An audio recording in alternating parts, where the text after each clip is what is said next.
Hi everyone, welcome to my channel. In this video, we'll be talking about the Japanese H-3 rockets from the Japanese Space Exploration Agency.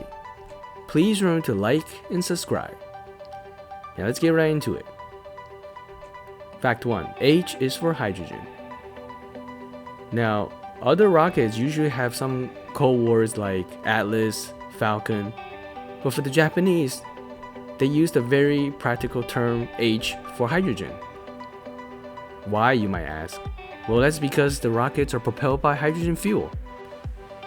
Because these series of rockets, starting with H, are propelled by liquid hydrogen and of course liquid oxygen, they are all starting with the H letter as their type of rockets. I personally think that practical naming such as this kind of method where you name the product with the materials that it uses makes more sense, because if you think about it, it saves you time from memorizing, for example, Falcon rocket is propelled by what fuel, or Atlas rockets are produced by what propellant. H rockets, uses liquid hydrogen as their propellant. Great, let's get into the next fact. Fact 2. Combine liquid and solid fuel. So in the previous section, we mentioned that the H-series rockets are all propelled by hydrogen. The H-3 series rocket is a little different. It has strap-on solid rocket boosters using polybutene fuel, which is derived from synthetic rubber. This is very interesting because the previous generation of H-2 rockets do not actually use solid fuel boosters. This is the first time that the Japanese Space Exploration Agency has combined a liquid and solid fuel propellant into one single rocket. Another unique thing about this is that technically the H-3 rocket could go without any solid fuel boosters. It could carry 0 solid fuel boosters and rely on liquid fuel alone. It makes it very modular and convenient. Great, let's get to the next fact. Fact 3. The Takeshima Space Center. All the H rocket launches are from the Takeshima Space Center. This launch facility not only includes a launch pad, but also includes assembly areas and other space testing and assembly buildings. It also has a control command center to control the launches. The launch facility is located on its own island at the southern part of Kyushu. It's very interesting that the Japanese built a launch pad on a tiny island on the southern coast. But it makes total sense because rocket launches are dangerous and they need to be away from population as much as possible while not being in the middle of nowhere because of the potential dangers of a failed rocket launch and the debris that it comes down with when the rocket explodes in the air. Great, let's get into the next fact. Fact 4. Holes in the fairing.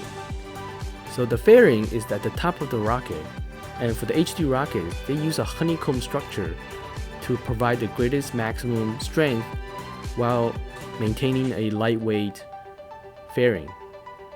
This is important because the more weight you have, the more rocket propellant you need, and as such drives up the cost of the launch.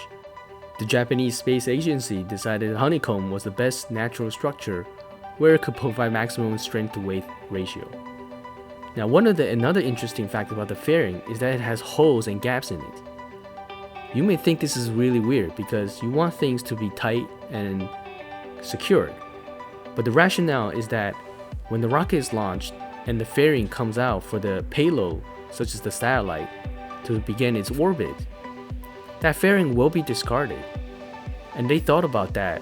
They thought that the fairing will land somewhere in the ocean and will be discarded, but if they don't retrieve it, it could potentially pose a hazard to maritime vessels and people. And so they designed the holes and gaps so that as soon as the fairing hits the water, it will sink to the bottom of the ocean and prevent any kind of collision with any maritime ships. Great, let's get into the next and final fact. Reusability future. One of the main reasons why the H3 rockets are being developed is because the Japanese Space Agency wants to reduce the cost of their launches. It's not that they don't have rockets to launch satellites into space, it's just that it's too expensive.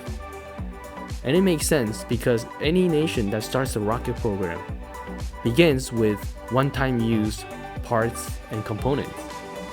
One-time use components are extremely expensive because it takes a lot of man-hour and materials to build these things, and then you discard them after a launch.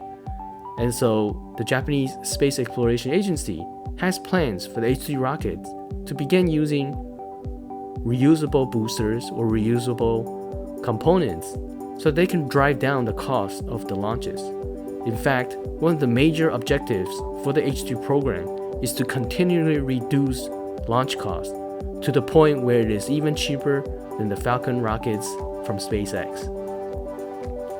This is an important step for the Japanese Space Agency because in order to have many successful launches while not consuming too much taxpayer dollars, they need to reduce the cost of each launch. Right now, it is just simply too high because everything is a one-time disposable use. As Elon Musk said in the past, it's like using a 747 one time and then throwing it away. So the Japanese Space Agency is attempting to see where they can start reusing components from the H3 rockets in order to save money for each launch. Alright, that's it for my video today. Thank you so much for watching. Please remember to like and subscribe. See you next time.